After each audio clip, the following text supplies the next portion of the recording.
되었습니다. 다 같이 묵도 드리심으로 하나님께 예배드리도록 하겠습니다. 나의 산성이시여 나의 피난처이신 여호와여 우리와 함께 하시사 영원히 인도하소서.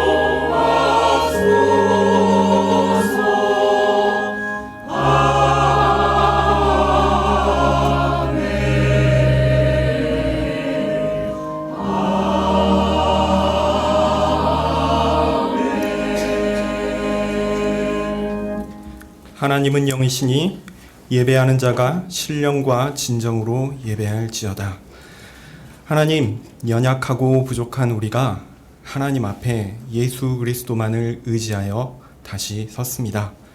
하나님, 존귀하신 하나님을 찬양하고 높이며 하나님의 교훈을 듣고 그것을 실천하는 참된 하나님의 자녀가 되게 하여 주십시오.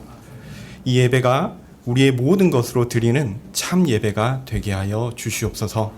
예수님 이름으로 기도합니다. 찬송가 2장 찬양하겠습니다.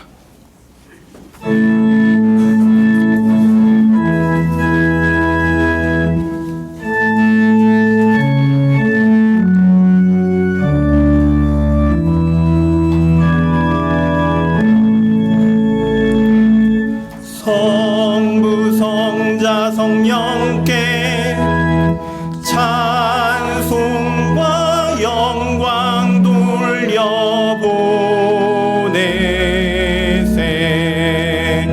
대초로 지금까지 또 영원 무궁토록 성삼위께 영광 영광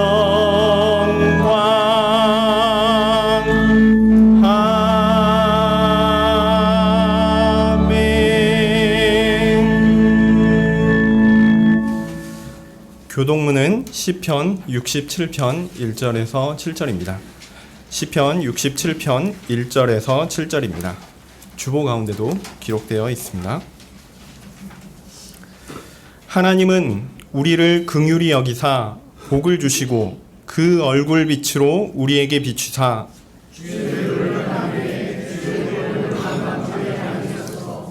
하나님이여 민족들로 주를 찬송케 하시며 모든 민족으로 주를 찬송케 하소서.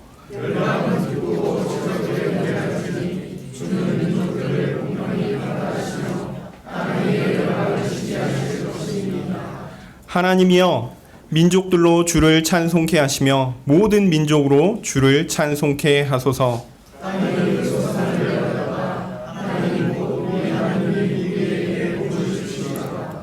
하나님이 우리에게 복을 주시리니 땅의 모든 끝이 하나님을 경외하리로다. 아멘. 사도신경으로 우리의 신앙을 고백하도록 하겠습니다. 전능하사 천지를 만드신 하나님 아버지를 내가 믿사오며 그 외아들 우리 주 예수 그리스도를 믿사오니 이는 성령으로 잉태하사 동정녀 마리아에게 나시고 본디오 빌라도에게 고난을 받으사 십자가에 못 박혀 죽으시고 장사한 지 사흘 만에 죽은 자 가운데서 다시 살아나시며 하늘에 오르사 전능하신 하나님 우편에 앉아 계시다가 저리로서 산자와 죽은 자를 심판하러 오시리라. 성령을 믿사오며 거룩한 공회와 성도가 서로 교통하는 것과 죄를 사하여 주시는 것과 몸이 다시 사는 것과 영원히 사는 것을 믿사옵나이다. 아멘. 찬송가 39장 찬양하겠습니다. 찬송가 39장입니다.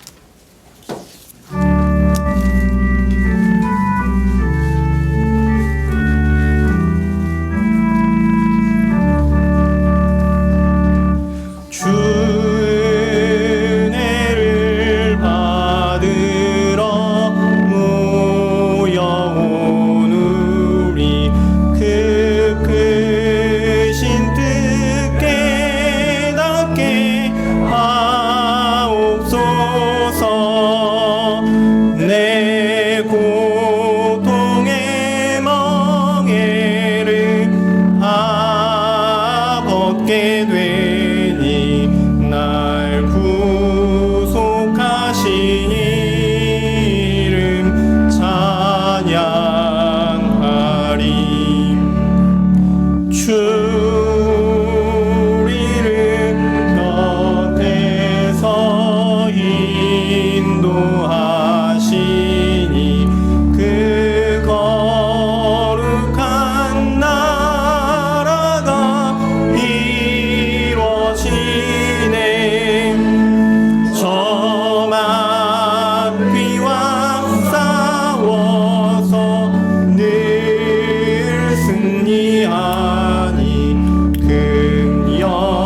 교회 소식 봐주시면 좋겠습니다.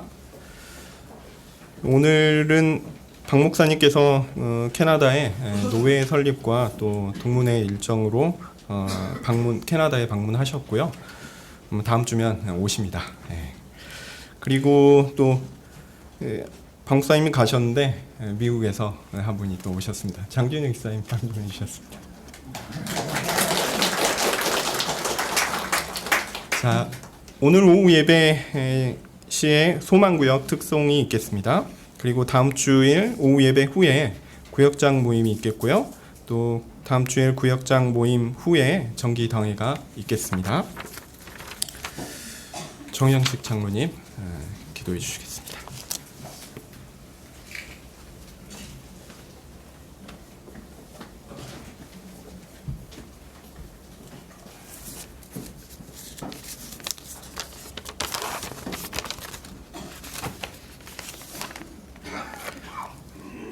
하나님, 참된 구주와 소망 되신 하나님, 오늘도 하나님 앞으로 나와 예배 드릴 수 있게 하심을 깊이 감사드립니다.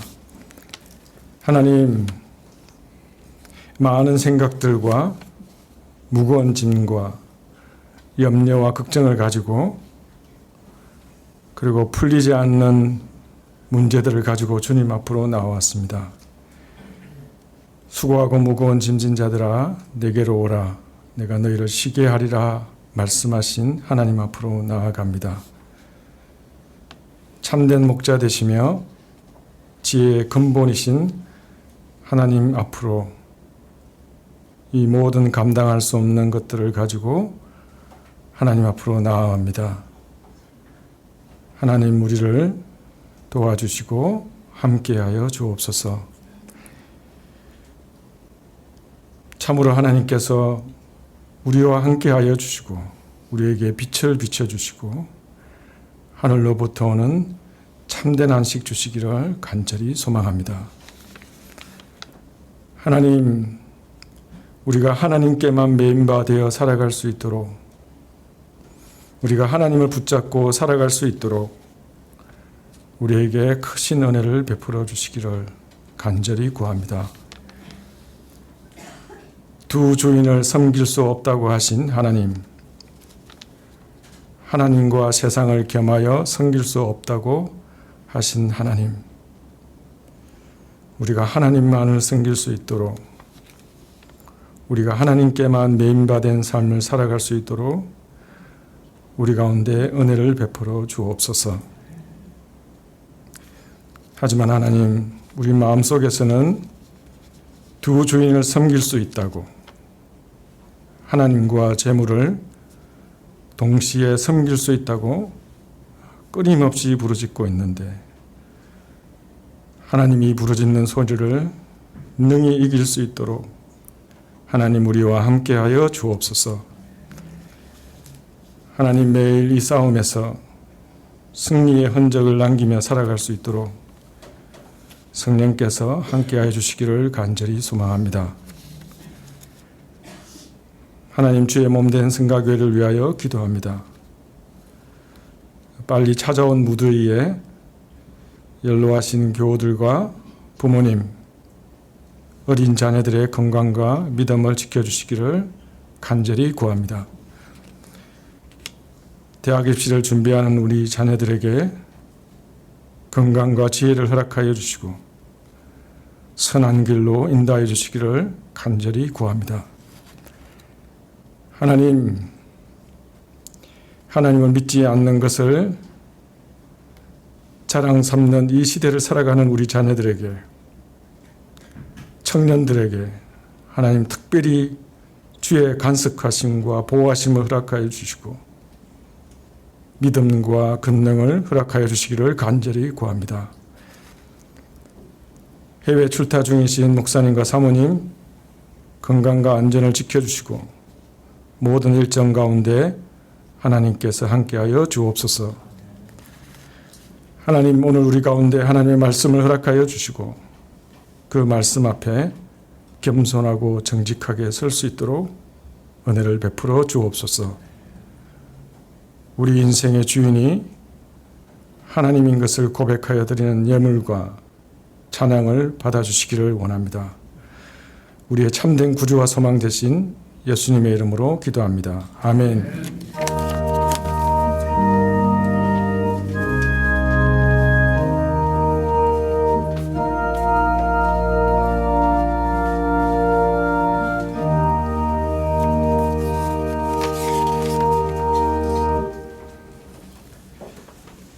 네, 말씀은 요한복음 20장 24절에서 29절입니다. 요한복음 20장 24절에서 29절입니다. 제가 가진 성경으로는 신약성경 184페이지입니다. 요한복음 20장 24절에서 29절.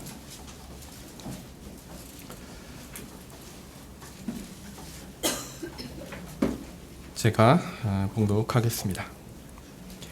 12 제자 중에 하나인 디두모라 하는 도마는 예수 오셨을 때에 함께 있지 아니한지라. 다른 제자들이 그에게 이르되 우리가 주를 보았노라 하니 도마가 가로되 내가 그 손의 못자국을 보며 내 손가락을 그 못자국에 넣으며 내 손을 그 옆구리에 넣어보지 않고는 믿지 아니하겠노라 하니라. 여드레를 지나서 제자들이 다시 집안에 있을 때 도마도 함께 있고 문들이 닫혔는데 예수께서 오사 가운데 서서 가라사대 너희에게 평강이 있을지어다 하시고 도마에게 이르시되 내 손가락을 이리 내밀어 내 손을 보고 내 손을 내밀어 내 옆구리에 넣어보라. 그리하고 믿음 없는 자가 되지 말고 믿는 자가 되라. 도마가 대답하여 가로되 나의 주시며 나의 하나님이시니이다. 예수께서 가라사대 너는 나를 본고로 믿느냐? 보지 못하고 믿는 자들은 복되도다 하시니라. 아멘.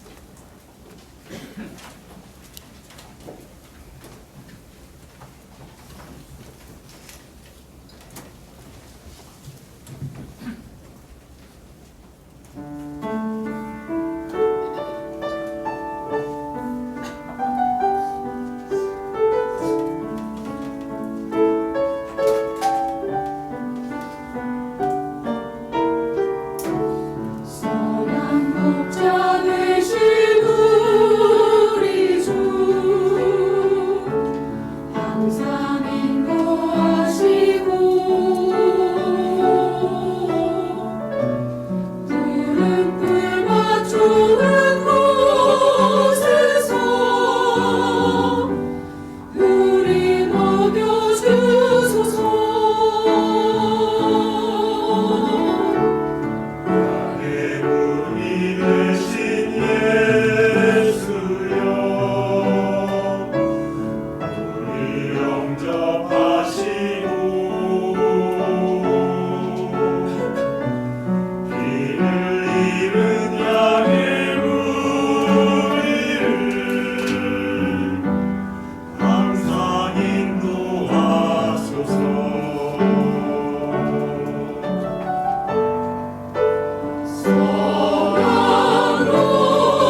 감사합니다.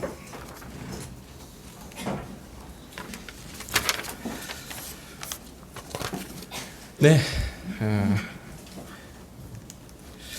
오늘 우리는 기독론을 좀 살펴보려고 합니다.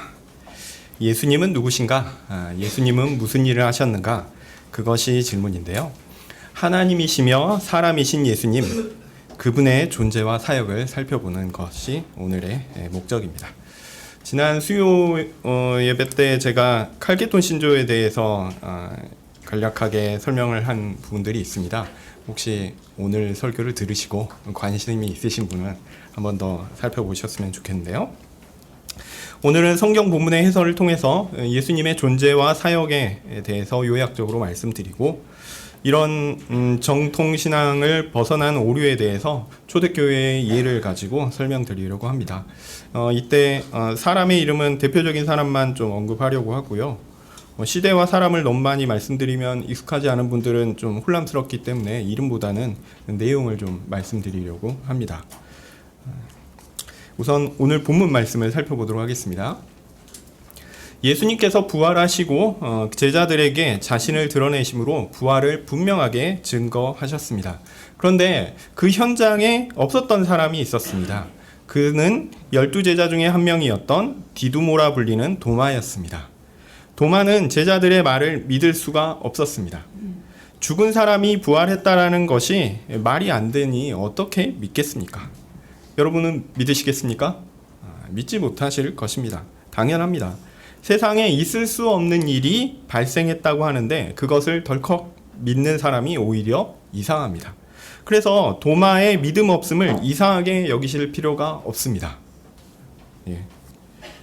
도마는 예수님을 보고 그의 손에 못자국을 보며 그 손가락을 못자국에 넣으며 그 옆구리에 손을 넣어보지 않고는 부활을 믿지 않겠다, 이렇게 이야기했습니다. 사실 그렇습니다. 불과 며칠 전에 한 10일 정도 됐을 것 같은 11일 정도 됐을 것 같은데요. 그 며칠 전에 자신이 생명처럼 따르던 예수님이 십자가에 못 박혀 죽으시는 것을 보면서 아마 울고 있었던 사람이 도마였을 것입니다. 그의 손에 못이 박혀 있는 것을 뚜렷이 보았고요. 또 군인들이 예수님의 죽음을 확인하려고 옆구리에 창을 찌르는 장면을 목격했을 것입니다. 예수님께서 죽으신 것이 너무 분명했습니다. 그런데 며칠 안 되어 멀쩡하게 예수님이 다시 살아났다고요? 이것은 쉽게 믿을 수 없는 일입니다. 우리 중 누구도 도마가 믿음 없다고 탓할 수는 없습니다. 어쨌든 예수님은 매우 친절하셨습니다. 이렇게 의심하는 도마에게 직접 나타나셨습니다. 도마에게 나타나셨을 때 상황은 모든 문이 닫혀 있는 상황이었습니다. 마치 우리가 예배당에 지금 문 닫고 있잖아요, 물론. 그런 상황인데 예수님께서 그냥 짠짜잔 하고 나타나셨어요. 우리 깜짝 놀랐을 것입니다, 사람들이. 물론 배경음악은 없었겠지만 사람들이 다 깜짝 놀랐을 것입니다. 마치 육체가 없는 영이 슥 하고 벽을 통과하는 것과 같은 그런 장면으로 생각될 수 있습니다.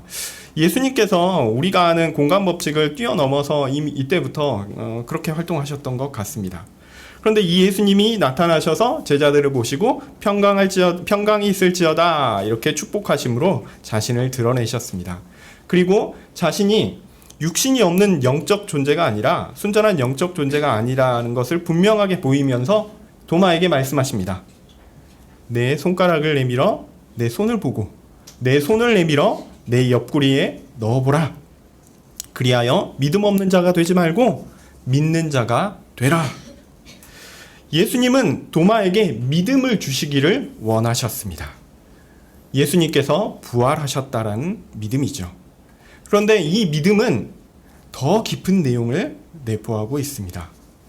예수님께서 죽으신 것이 그냥 유대인들의 시기와 욕심, 또 그것을 방관하던 로마인들의 비겁함과 불의 때문이 아니라 그런 모든 것들을 포괄하고 있는 바로 우리의 죄 문제를 해결하여 자기 백성들에게 영원한 생명을 주시기 위한 것임을 사실은 부활을 통해서 믿게 하신 것입니다. 예수님은 이러한 믿음을 주시기 위해 귀신과 같이 육체는 없는 영적인 존재, 그런 존재가 아니라 진짜 육신을 가진 존재로 도마 앞에 나타나셨습니다. 심지어 예수님의 손에 못자국이 그대로 있었습니다. 예수님의 옆구리에 창자국이 그대로 있었습니다. 그렇게 예수님은 도마에게 나타나셨습니다. 물론 우리가 예수님께서 재림하신 이후에 우리가 부활하고 나서 예수님을 만날 때 예수님의 못자국과 창자국을 그대로 보고 만질 수 있을까? 그건 잘 모르겠습니다. 아마 부활한 모습은 부활 이전과 차이가 있을 것은 예상 가능하지만 그 모습이 어떨지 사실 잘 모릅니다. 하여튼 예수님은 도마가 원하는 그 모습 그대로 나타나셨어요. 마치 도마를 위해서 딱 맞춤으로 나타나셨습니다. 그리고 그에게 분명하게 믿을 수 있게 해 주셨습니다. 예수님은 도마의 소원대로, 도마의 방식대로 그에게 나타나 분명한 확신을 얻도록 하신 것입니다. 그런 면에서 예수님은 너무 친절하셨습니다. 그리고 예수님의 말씀에 대한 도마의 대답은 매우 걸작입니다. 나의 주님이시요 나의 하나님이시니이다. 29절 예수님의 말씀을 보면요, 이 도마의 고백은 신앙 고백임이 틀림이 없습니다. 너는 나를 본고로 믿느냐? 이렇게 말씀하시죠. 네, 도마는 부활하신 예수님을 보고 예수님이 죽으셨다가 다시 살아나셨다라는 것을 믿었습니다. 앞서 말씀드린 것처럼 예수님께서 바로 자신을 구원하기 위해 십자가에서 죄의 값을 치르시고 구원을 완성하고 선포하시기 위해 부활하여 자신 앞에 나타나신 것을 본 것이죠. 이렇게 예수님의 제자로서 수년 동안 가르침을 받은 도마도 믿기 어려운 것이 예수님이 하신 사역과 구원이었는데, 예수님은 부활하시고 그 앞에 딱 하고 나타나셔서 확신을 주셨습니다. 그러자 부활하신 예수님을 도마가 만나자 도마에게 모든 문제가 해결되었어요. 예수님을 만나는 것으로 그의 모든 의문과 의심과 망설임이 사라졌습니다. 예수님을 만나면 이렇게 확실하게 알게 될 것입니다. 그런데 예수님은 덧붙여 말씀하시죠. 이렇게 보고 믿는 사람 말고 안 보고 믿는 사람이 더 복되다라고 하십니다. 그런 의미에서 우리가 도마보다 더 복된 사람들입니다. 이것은 성령을 통해서 우리에게 믿음을 주시겠다라는 것과 연결되는 것이죠. 부족한 사람이 선포하는, 저같이 부족한 사람이 선포하는 성경의 교훈을 통해 예수님의 죽으심과 부활과 구원에 대한 놀라운 일들을 믿는 것이 얼마나 놀라운 일입니까? 또한 얼마나 복된 일입니까? 그러므로 이 자리에서 진실한 신앙으로 예수 그리스도를 주로 고백하는 분들은 정말 복되신 분들입니다. 이제 기독론과 관련하여 도마의 고백을 좀 살펴보려고 합니다. 기독론은 예수님께서 하나님이시고 사람이시다라는 내용을 다룬다고 말씀드렸죠. 도마는 처음에 예수님의 부활을 믿지 못하겠다라고 말하면서 예수님의 고난받은 육신의 흔적을 직접 봐야겠다, 만져봐야겠다, 그래야 믿겠다라고 말했습니다. 육신은 죽어 사라지는 것이고 사라지는 것인데 그 죽은 것이 다시 살아났다고 하니 믿기 어려운 것이죠. 혹시 육신은 사라지고 영만 남아있다라고 하면 오히려 이해가 더 쉬울 수 있겠습니다. 진짜 육신이 부활했다라는 것은 보지 않고서는 믿지 못할 것입니다. 솔직히 보고도 잘 믿지 못하는 것이 사실이죠. 그런 도마 앞에 예수님께서 탁 하고 나타나셨어요. 그래서 확인해 보라고 손을 내밀고 옆구리를 보이셨습니다. 도마가 손을 만져보고 옆구리에 손을 넣는지 그것에 대해서는 안 나와서 이 부분을 가지고 도마가 안 만져봤을 거다, 도마가 이제 옆구리에 손을 안 만져봤을 거다, 안 넣어봤을 거다, 이렇게 생각하는데 저는 그 부분은 생략 가능하다고 생각합니다. 놀라면서도 만져봤을 수도 있습니다. 어쨌든 예수님이 육체로 부활하셨다는 것을 도마 앞에 명백하게 분명하게 보여주셨습니다. 달리 말해서 예수님께서 부활하신 이후 자신의 사람됨, 즉 인성이 사라지지 않고 또 그 인성이 어떤 다른 방식으로 변화되지 않았다는 것을 보여주신 것입니다. 예수님은 부활하신 사람으로서 도마 앞에 나타나셨습니다. 그런데 도마의 고백이 좀 독특해요.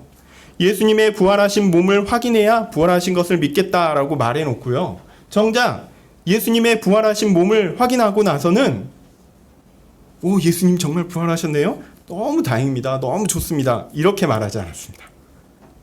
예수님 정말 몸으로 부활하셨네요? 이제 제가 믿을 만합니다. 육체를 보니까 진짜 예수님임을 확인했습니다. 예수님 부활 확실합니다. 이렇게 말하지도 않았습니다. 그는 예수님께 이렇게 대답합니다. 나의 주, 나의 하나님. 우리말은 이렇게 29절에 보면 나의 주시며 나의 하나님이시니이다 이렇게 얘기했죠. 근데 헬라어에서는 명백하게 얘기합니다. 나의 주, 나의 하나님. 이게 끝이에요. 나의 주, 나의 하나님. 도마는 예수님께서 부활하신 것을 확인하고 그의 구속 사역에 대한 믿음을 얻는 그 순간, 예수님이 나타나셔서 그에게 확신을 주시는 그 순간 예수님께서 자신을 소유하신 주인이심을 고백했습니다. 더하여 그분이 바로 내가 섬기는 하나님이라고 고백했습니다. 도마가 이렇게 고백한 것은 예수님의 부활을 목격한 것에서 시작하지만 결론은 뭘로 나옵니까? 하나님이신 예수님으로 결론이 끝이 납니다.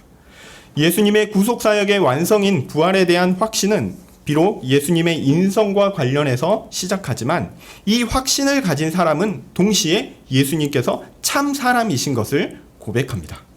바로 예수님께서 의심하는 도마의 말을 듣고 계셨다는 것을 그가 알고 있기 때문이기도 합니다. 예수님께 일주일 전에 여드레 전이라고 나왔죠. 여드레 전에 예수님께서 제자들과 함께 나타나셨는데 도마가 믿지 못했기 때문에 도마가 말한 것들을 예수님께서 그대로 말씀하셨으니까 도마의 말을 이미 듣고 계셨다 이렇게 생각할 수도 있겠죠.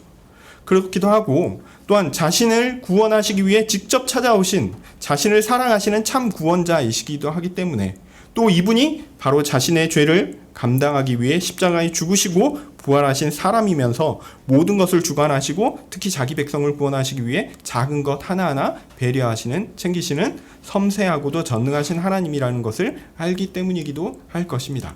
그런데요, 이것을 좀 더 확장해서 보았으면 좋겠습니다. 도마는요, 공생의 기간 동안 예수님과 함께 다니며 경험했던 모든 것이 있습니다. 그 모든 것을 예수님께서 만나서 자신이 어떤 존재이다, 부활하신 것을 확신하게 하는 그 순간 그 예수님과 만났던 모든 경험들이 싹 하나로 모여서 결론을 내게 되었다는 거죠. 예수님은 분명 사람이시지만 그가 행하시는 모든 일은 하나님의 일이었습니다. 사람이면서 하나님이신 그분을 모시고 함께 했던 그 경험들이 있습니다. 그리고 그가 부활하신 예수님을 다시 만났을 때 자신 안에 있던 경험들이 순식간에 정리가 되는 거예요. 마치 여러 가지 지식들이 있다가 그것들을 한순간에 흔들어서 탁 놓는 순간 모든 것들이 다 정돈되어서 착착착착 맞춰졌던 것처럼 모든 것들이 다 결론이 내려져서 자신 안에 탁 보여진 것입니다. 무엇입니까? 예수님은 나의 주인이시다라는 겁니다. 바로 예수님이 사람이시지만 그분이 나를 구원하신 나의 하나님이시다라는 결론이었습니다. 바로 도마의 고백은 그런 것이죠. 자신에게 있던 모든 경험들이 순식간에 정리되어 확정되어 결론을 고백한 것입니다. 예수님은 나의 주님이시며 하나님이십니다. 도마의 고백은 그래서 예수님을 만난 사람들, 진정으로 만난 사람들의 자동적인 고백입니다. 나의 주, 나의 하나님. 도마는 예수님께서 사람이시라는 것에 어떤 의심도 없습니다. 동시에 예수님과 있었던 모든 것들을 확정적으로, 결론적으로 내린 것이 뭐냐? 예수님께서 하나님이시다라는 것, 나의 주님이시라는 것, 거기에도 어떤 의심이 없었습니다. 매우 확신했습니다. 예수님의 고난받은 육체를 직접 보고 만지는 것을 통해 그의 사람됨을 확인하고 그의 행하시는 것에 대해 아시고 자신이 행한 것에 대해서 아시고 자신을 배려하시어 믿음의 확신을 주시는 것을 통해 예수님이 바로 하나님이심을 확인하고 고백했습니다. 예수님이 사람이시며 하나님이시라는 것에 어떤 모순도 없고 어떤 의문도 들지 않았습니다. 예수님은 그냥 그런 분입니다. 그것이 예수님의 제자 도마의 고백이었고요. 이 고백이 사실은 요한복음의 결론입니다. 요한복음이 비록 21장 베드로에 대한 에피소드가 나오는 것이 부록처럼 더해져서 그렇지 사실 20장에서 결론이 짠 나오거든요. 이게 요한복음의 결론입니다. 도마의 고백이었고요. 요한복음을 마감하는 요한의 고백이었으며 또한 요한복음을 통해 예수님을 믿고 구원 얻는 우리의 고백이기도 합니다. 네, 사실 예수님께서 하나님이시고 사람이시라는 사실은 성경이 명백하게 가르치는 교훈이고 예수님을 믿는 사람들에게는 너무나 당연한 것입니다.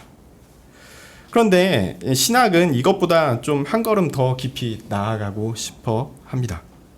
왜 예수님은 하나님이고 사람일까? 이걸 구원론적으로 설명을 하면 예수님은 사람이라서 사람인 우리의 죄를 대신 감당하셨고 하나님이라서 무한한 가치가 있으시니 우리의 모든 죄를 감당하실 수 있었다. 이렇게 설명하기도 합니다. 이것은 중세시대 신학자의 설명이기도 하고요. 또 많은 사람들이 또 받아들이는 설명이기도 하죠. 솔직히 말해서 우리는 이렇게 복잡하게 설명하지 않아도 도마와 같이 예수님을 만나는 그 순간 예수님께서 사람이시며 또한 하나님이시고 그분이 나를 구원하신다라는 사실을 자동으로 믿게 됩니다. 그런데 이 자동으로 믿게 되니까 이거를 어떻게든 좀 설명을 해보고 싶어요. 설명하고 싶은데 이 설명이 잘 안 됩니다. 이게 우리의 한계죠. 우리에게 하나님은 합리적인 이성을 주셨고 성경의 여러 교훈들을 일관되게 이해하고 설명하는 일도 허락하셨기 때문에 성경이 정한 범위를 넘지 않은 수준에서 논리적인 방법으로 이렇게 저렇게 예수님께서 사람이시고 하나님이시라는 것을 설명하려고 합니다. 그런데 좀 우리가 많이 부족해요. 그래서 또 죄가 있어서 우리의 지성과 또 이성도 제한이 있기 때문에 어떤 설명들은 시작하는 의도는 좋아도 성경이 정한 선을 넘어서 잘못된 결론에 이르기도 합니다. 그런 의미에서 기독론이라는 주제는 성경에서 아주 명확하게 드러나지만 그것을 설명하려고 할 때 좀 어려워지는 주제이기도 합니다. 초대교회에서부터 그랬습니다. 또 설명하려고 하면요 적절한 용어가 필요하잖아요. 이 용어를 당시 그리스 철학에서 가져왔습니다. 당시 그리스 철학이라고 하면 플라톤과 아리스토텔레스 철학을 가리킵니다. 구체적으로 얘기하면 인격이라는 표현을 쓰기도 하고요. 본성 그리고 본질 이런 단어를 쓰기도 하는데 이것은 당시 철학적 맥락에서 사용되었던 것이고요. 그런 의미들을 사실은 거의 그대로 차용해서 가져왔습니다. 물론 그렇다고 신학이 철학에 의해 변질되었다라고 생각하는 것은 옳지 않습니다. 이렇게 주장하시는 분들이 많이 있습니다. 많이 있는데 그러한 주장은 옳지는 않습니다. 신학이 성경의 교훈을 철학적 용어를 사용해서 설명하려고 했던 것입니다. 그러니까 내용은 성경이고 이 내용을 설명하는 방식은 논리적인 철학적 용어를 사용한 방식이라고 할 수 있습니다. 그래서 이걸 방법론이라고 표현하는데 이 방법론의 영향력이 사실은 매우 큽니다. 그래서 이 방법론의 영향력이 커서 성경이 정한 선을 넘어서 성경이 가지고 있는 내용에 영향을 끼치기도 합니다. 그래서 우리는 이런 설명들을 좀 주의하고 또 분별할 필요가 있습니다. 그런데 논리적 사고는요, 하나님께서 우리에게 허락하신 것입니다. 그러니까 그것 자체를 터부시할 필요가 없습니다. 그런 방식으로 이야기하고 논증하는 것은요, 나쁜 일이 아닙니다. 심지어 성경도요, 그렇게 논리적이고 합리적으로 작성되었습니다. 또 문학적으로도 매우 높은 수준으로 잘 작성이 되었습니다. 그래서 성경을 정상적으로 이해하면요, 우리는 성경에 있는 통일된 신학을 누구나 발견할 수 있습니다. 그리고 이런 통일성은 성경을 정직하게 읽는 모든 사람들에게 열린 것입니다. 그래서 성경은 명백하다 이렇게 표현하기도 합니다. 그래서 성경이 우리에게 알려주는 핵심 교훈의 대부분요 명백합니다. 오늘 본문을 보시면 아시겠죠? 예수님은 사람이시고요 동시에 하나님이십니다. 이건 부인할 수 없는 진리입니다. 이러한 성경의 교훈을 넘어서는 해석이 틀린 것이죠. 그래서 우리의 정통신앙은 확실합니다. 예수님은 하나님이시고 사람이시다. 초대교회 시절부터 이 주제를 설명하기 위해서 많은 시도들이 있었습니다. 우선 예수님이 진짜 하나님이시다라는 주제는 니케아 콘스탄티노플 신조를 통해서 온 교회가 다시 확인했습니다. 그러니까 우리가 초대교회 3대 신조에 대해서 아시는 분들은 들어보셨으리라 생각하는데요. 어쨌든 니케아 콘스탄티노플 신조는 예수님이 하나님이시다라는 것들을 확인했고요. 그리고 그 성자 예수님께서 하나님이시면서 사람이시다, 이 주제는 칼케톤 신조를 통해서 확인했습니다. 우리는 칼케톤 신조를 정통으로 삼고 그것에서 벗어나는 주장은 정제하기로 했습니다. 그러니까 칼케톤 신조의 주장은 이겁니다. 예수님은 하나님이시고 사람이시다라는 겁니다. 교회가 이런 결정을 하기까지 예수님의 하나님과 사람됨에 대한 설명을 간략하게 제가 소개할 것인데요. 이 논의들은 우리가 오해하는 경향들을 사실 그대로 보여줍니다. 우선 칼케톤 신조의 중요한 내용들을 확실하게 하고 말씀을 이어가도록 하겠습니다. 제가 한 달 전쯤에 오후 예배할 때 설명드린 내용인데 기억나실지 모르겠습니다. 위격 혹은 인격이란 표현을 썼죠. 이거는요, 개체를 구분하는 것입니다. 그래서 사람의 인격이 둘이다라고 얘기하면 몇 명이 있는 거죠? 2명이 있는 거예요. 이렇게 생각하시면 쉽습니다. 이렇게 생각하시고 이 인격은 그냥 개체다, 한 개체다, 이렇게 생각하시지, 거기에 우리가 인격적이다라고 얘기할 때 쓰는 그런 함유된 그 의미를 부여하지 마십시오. 그것은 오히려 본성 쪽에 가깝습니다. 네, 본성은 그 존재가 가지는 성질입니다. 그러면 사람은 어떤 성질을 가질까요? 사람의 성질을 갖죠. 그래서 그것을 사람의 성질 해서 인성 이렇게 표현하고요. 그러면 하나님은 어떤 성질을 가지실까요? 하나님의 성질을 갖습니다. 그래서 신성 이렇게 표현하는 겁니다. 뭐 잘 안 쓰는 거지만 개는 개의 성질을 갖죠. 그래서 견성이 있는 거고 뭐 이렇게 생각할 수도 있습니다. 예. 아니 실제로 그렇습니다. 만약에 개의 성질에 벗어난 어떤 것이 추가되면 개는 개가 아니죠. 예. 저는 그래서 이건 쓸데없는 얘기지만 유전자 변형 콩 같은 거 있잖아요. 그렇게 하니까 사람들이 되게 헷갈리는 거예요. 얘는 콩이 아니라 실제로는 이름을 바꿔서 쿵 이렇게 해놓으면 다른 거잖아요. 예, 다른 음식이다 이렇게 생각하면서 먹으면 좀 낫지 않을까, 이런 생각을 합니다. 뭐 어쨌든 본성은 뭐라고요? 그 존재를 나타내는 성질입니다. 여기에는 이거는 정해져 있어요. 이게 추가되거나 아니 빠지면은 그 본성에 흠이 생기면 그 존재가 아닌 겁니다. 예. 우리가 이 부분을 꼭 기억하셨으면 좋겠어요. 인격은 뭐라고요? 한 개체, 한 개체라고요. 두 인격이 있으면 두 개체고요. 그 다음에 사람의 본성을 가지고 있으면 사람이고 하나님의 본성을 가지고 있으면 하나님이십니다. 네, 이것이 이제 칼케톤 신조의 가장 중요한 내용입니다. 하나님은 하나님의 위격과 하나님에게는 인격이라고 하면 사람 인자가 들어가니까 조금 그래서 위격 이렇게 표현하는 겁니다.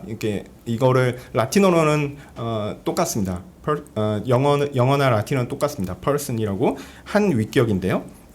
어쨌든 하나님에게는 예수님은 하나님은 하나님의 위격과 하나님의 본성을 지니시고 사람은 사람의 인격과 사람의 본성을 가집니다. 그런데 예수님은 어떤 분이십니까? 예수님은 영원전에 계신 하나님이시죠. 그러니까 하나님의 위격과 하나님의 본성을 지니신 분입니다. 그런데 그분이 역사 가운데 약 2000년 전에 사람의 본성을 취하셨어요. 자, 사람의 본성을 취했습니다. 그러면 이 예수님께 인격 혹은 위격은 몇이 있습니까? 하나죠. 그래서 예수님은 한 분이십니다. 그런데 이분이 신성을 가지고 계시니 하나님이라고 얘기할 수 있고요. 또 인성을 가지고 있으니 사람이라고 이야기할 수 있습니다. 아시겠죠? 이게 기본적인 틀입니다. 이 설명이 칼케톤의 내용이고요.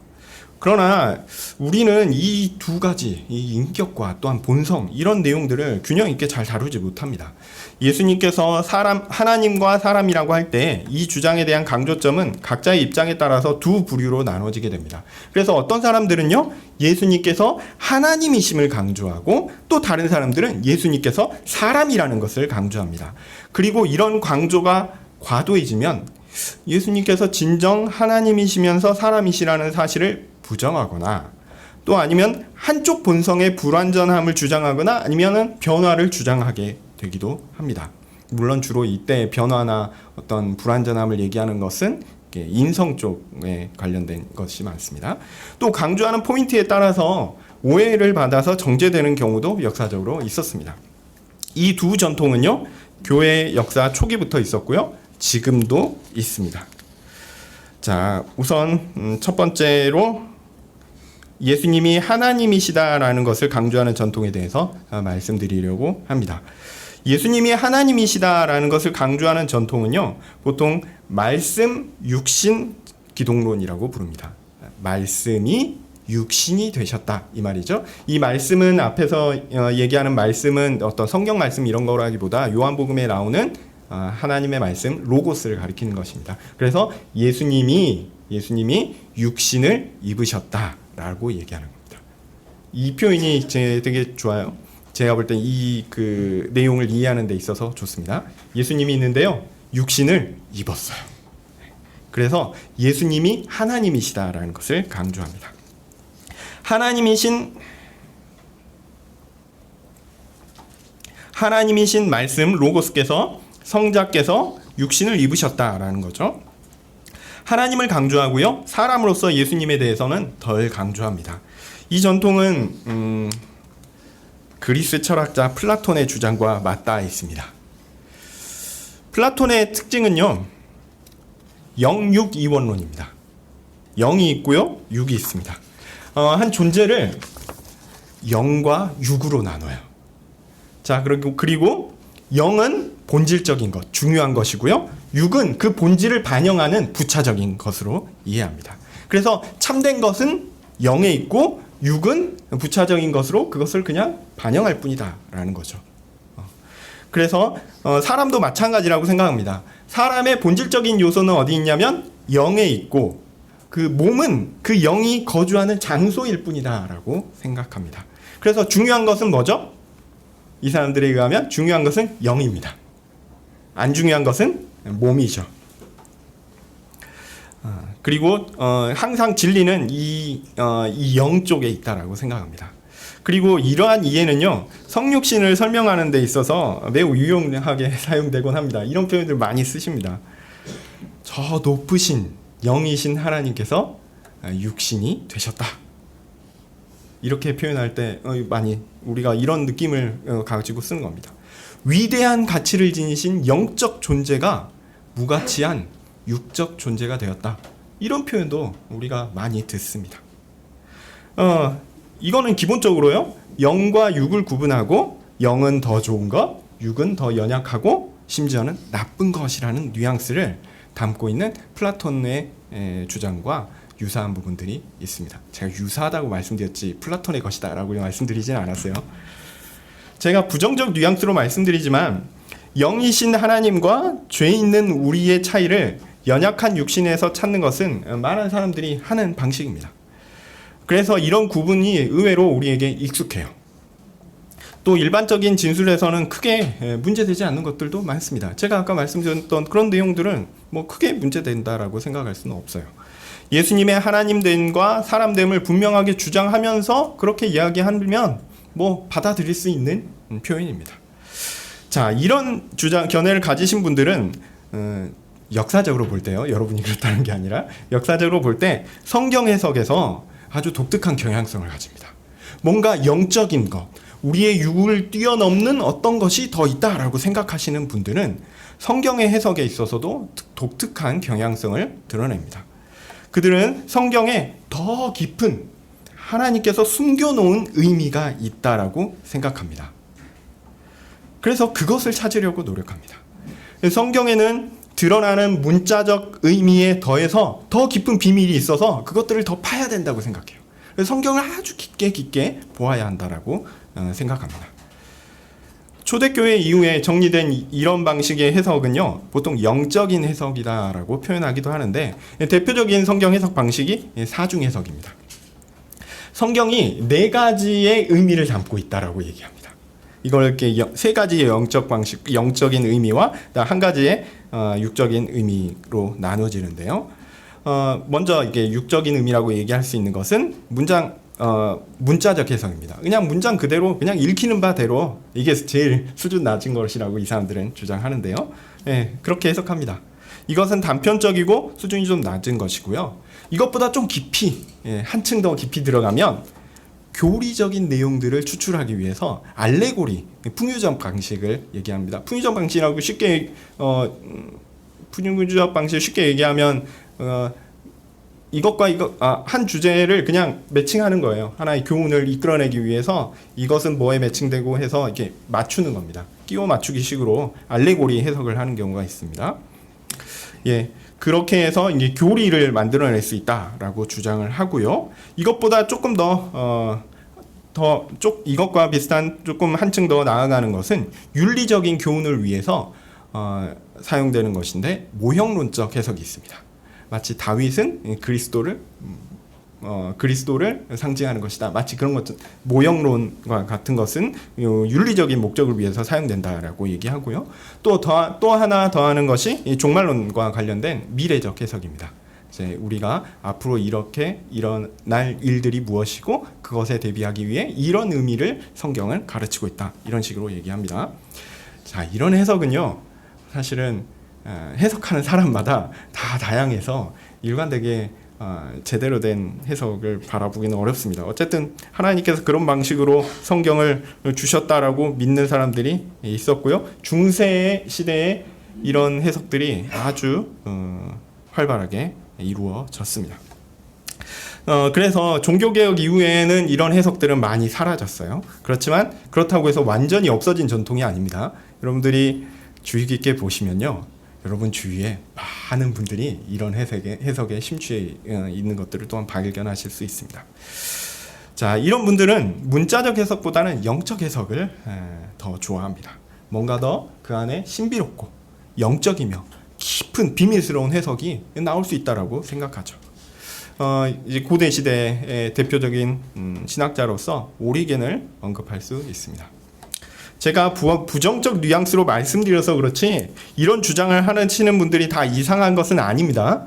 성경 해석에 있어서도 과도하게 그렇게 하시는 것은 좀 우리가 주의해야 하겠지만, 실제로 여러분들이 설교로서 많이 접하시는 분들은 많이 이런 해석을 합니다. 제가 그런 분들을 전부 다 정죄할 수는 없고 하여튼 조심하실 필요는 있겠다 말씀드립니다. 자, 하여튼 뭐 그렇긴 한데요. 이런 주장을 하는 사람들이 다 이상한 것은 아닙니다. 오히려 말씀과 육신 기독론을 주장하는 사람들 중에 정통신앙에 견고하게 붙어있는 분들이 있습니다. 대표적인 사람이, 초대교회 인물 중에 대표적인 사람이 아타나시우스입니다. 아타나시우스 들어보셨는지 모르겠는데 우리가 삼위일체 얘기하면 아타나시우스 나오거든요. 이런 인물입니다. 삼위일체 논쟁에서 이단이었던 아리우스와 싸웠던 대표적인 정통파 신학자입니다. 그런데 말씀 육신 기독론으로 설명하는 사람들 중에 정통신앙을 넘어서 이단적 경향을 보이는 사람들도 있습니다. 이 사람들은 하나님으로서 예수님을 과도하게 강조하는데요. 그들은 사람으로서 예수님에 대해서 좀 경시하는 경향을 보였습니다. 영이 더 높고 중요하니까 육은 낮고 연약하니까 예수님이 사람으로서 갖는 기능은 영으로서 하나님의 원리에 지배되거나 압도되거나 혹은 제거된다라고 생각했습니다. 그래서 예수님의 사람됨은 그냥 눈에 보이기 위한 수준이다, 이런 것으로 취급되기도 했습니다. 이러한 대표적인 인물로 4세기의 아폴리나리스라는 인물이 언급될 수 있습니다. 뭐 이름은 기억 안 하셔도 됩니다. 내용만 제가 말씀드리면, 말씀 육신 기독론의 입장에서 예수님의 하나님 되심을 과도하게 강조해서 예수님의 영 로고스가 사람의 영혼을 대신했다라고 합니다. 다시 한번 말씀드릴게요. 예수님의 영이 사람의 영을 대신했다라는 겁니다. 아타나시우스는 예수님께서 사람의 합리적인 영혼을 지니셨다, 그러니까 사람의 영혼을 지니셨다라고 주장하는데, 아폴리나리스는 아니라고 얘기합니다. 사람의 영혼을 지닌 게 아니야 라고 얘기합니다. 이 말은 예수님께서 사람이라는 껍데기만 취했다라는 말로 이해될 수 있었고요. 결국 아폴리나리스는 이단으로 정죄되었습니다. 자, 이런 주장들의 가장 큰 오류는 뭐냐면, 사람의 존재를 영과 육으로 구분했고요. 하나님이신 성자의 영이 사람의 영을 그냥 빼버리고 그 자리에 딱 가신 거죠. 육은 그냥 사람이니까 필요한 어떤 껍데기인 거죠. 껍데기로 필요한 것이다라고 주장하면서 사람으로서 필요한 성질에 대해서, 그러니까 본성에 대해서 이해하지 못했습니다. 칼케톤 신조에서는 사람의 존재를 어떻게 나누었습니까? 인격과 본성으로 나눴어요. 그래서 이런 설명과 달리 플라톤식의 영과 육의 구분을 사람의 인격과 본성의 구분으로 바꾸어 버렸습니다. 쉽게 얘기해서요, 사람은 영과 육으로 구성되어 있는 게 맞습니다. 사람이라면 마땅히 영이 있고요, 육이 있어요. 자, 그러면 우리가 칼케톤 신조의 방식으로 이해하면 영과 육은 인격에 속하는 것입니까? 본성에 속하는 것입니까?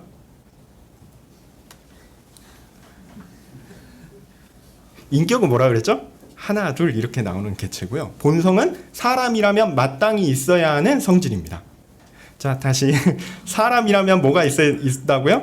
영혼이 있고요, 육이 있다고요. 이것은 인격에 해당되는 것입니까? 본성에 해당되는 것입니까? 본성에 해당되는 겁니다. 그러니까 예수님이 사람의 본성을 취하셨다라고 얘기하면 예수님께는 뭐가 있는 거예요? 사람의 영과 사람의 몸이 있는 거예요. 여러분 잘 안 믿겨지시죠? 네, 여러분이 이 정통신앙에 나누는 이 분류에 익숙하지 않으셔서 그런 거예요. 그래서 하나님의 영과 사람의 영이 함께 있으면 이중인격이 되는 것처럼 생각하셔서 그런 거예요. 아니에요. 본성은 그런 게 아니라니까요. 우리가 정통신앙이 가지고 있는 본성의 정의를 잘 생각해 보시면 이게 문제가 안 생깁니다. 그런데 이게 초대교회부터 이게 안 되는 거예요. 왜냐? 우리는 영과 육의 구분, 플라톤식 구분에 너무 익숙해져 있는 겁니다. 옛날에도 그랬고요, 지금도 그래요. 네. 여러분 이거 주의 깊게 잘 보셔야 됩니다. 사람이 되셨다라고 하는 것을 그냥 껍데기, 사람의 육신만 취했다라고 생각하니까 이 부분에 대해서 오해가 생긴 겁니다. 그렇지 않습니다. 예수님이 하나님의 사람의 본성을 취했을 때는 사람이 가진 모든 것을 다 취하셨습니다. 그런데 그 취하신 분이 누구라고요? 예수님의 위격, 신성으로서 위격이에요. 이분이 사람으로서 가지신 모든 것들을 함께 가지고 계십니다. 자, 그래서 한 분인 거예요. 그래서 하나님으로서의 본성과 사람으로서의 본성을 가지신 분입니다. 나중에 이 주장이 다 발전해서 나중에 어떻게 되냐면 단성론, 그다음 단의론 뭐 이렇게 나옵니다. 의지 같은 경우는 그래요. 하나님의 의지와 사람의 의지가 충돌하는 것 아니냐. 우리는 충돌할 것 같죠? 예수님께는 아무 문제 없습니다. 우리는 사람이라서 이 부분을 잘 이해 못합니다. 제가 뒤에 있는 내용들이 더 많이 있는데 다 못할 것 같고요. 설명이 좀 이해가 되셨는지 모르겠어요. 막 이해되는 것 같다가 막판에 제가 한마디 하니까 여러분들이 다 헷갈리시는 것 같은데 잘 생각해 보셨으면 좋겠습니다. 그리고 제가 다음번 설교할 때는 조금 더 쉽게 해보도록 노력하겠습니다. 제가 주일날 이러한 내용들을 설교하는 게 올바른 것인가 참 걱정도 했는데 여러분들이 호기심을 가지시고 조금 더 이런 구분들을 하시고 우리가 어떤 전통에 있는가를 좀 더 생각해 보시면 훨씬 좋겠다 이런 생각을 하게 됩니다. 제가 수요일날 설교를 이어서 할 테니까요. 이어서 할 때는 이제 초대교회에 있었던 내용들을 한 번 더 다루고 그다음에 아직 하나 안 다룬 게 있죠. 인성을 강조하는 부분 그거 다루고요.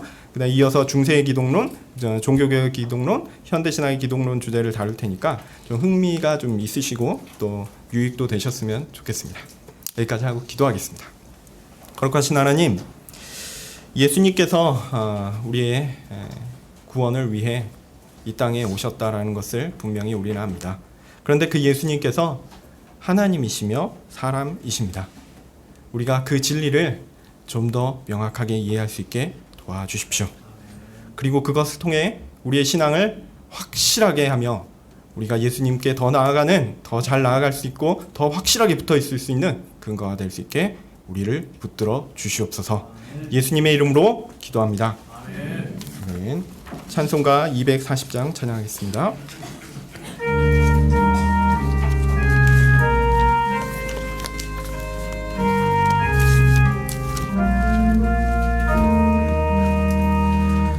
참 사람 되신 말씀 하늘의 지혜요 변하지 않는 진리 온 세상 위치라 그 말씀 성경에서 영원히 빛이여 내 길에 등불 되니 늘 찬송하리라 주께서 세운 교회 이 말씀 받아서 이 귀한 빛을 비춰 온 세상 밝힌다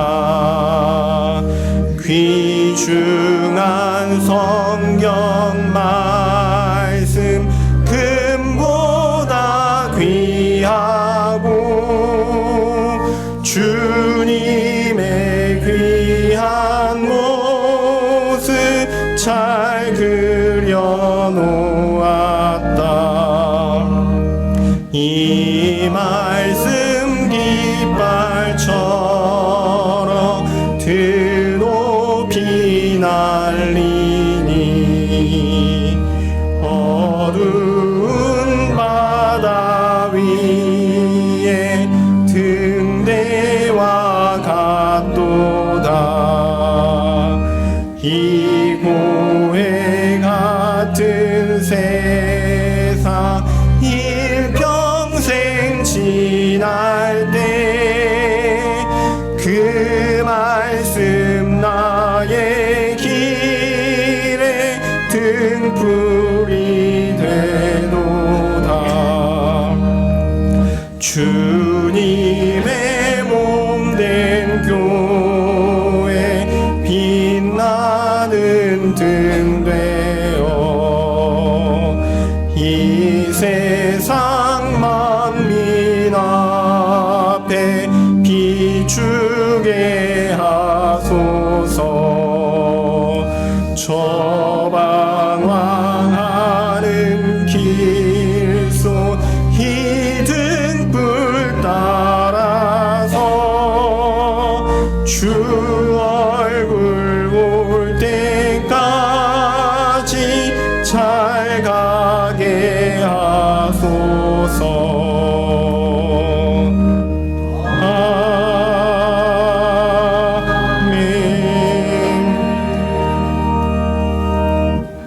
주 예수 그리스도의 은혜와 하나님의 사랑과 성령의 교통하심이 예수 그리스도의 하나님 되심과 예수 그리스도의 사람 되심을 믿고 확신하며 주 예수 그리스도의 은혜를 간구하는 우리 모든 성가교회 교인들 위해 함께 있을지어다.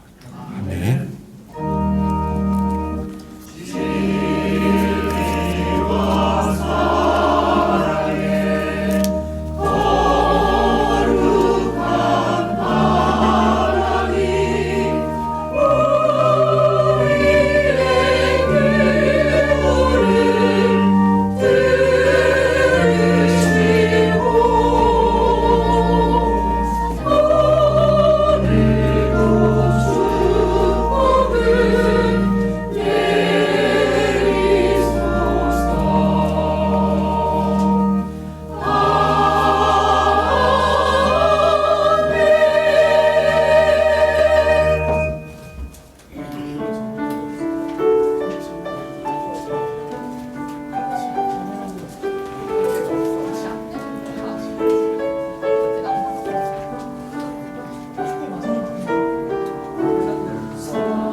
태윤이하고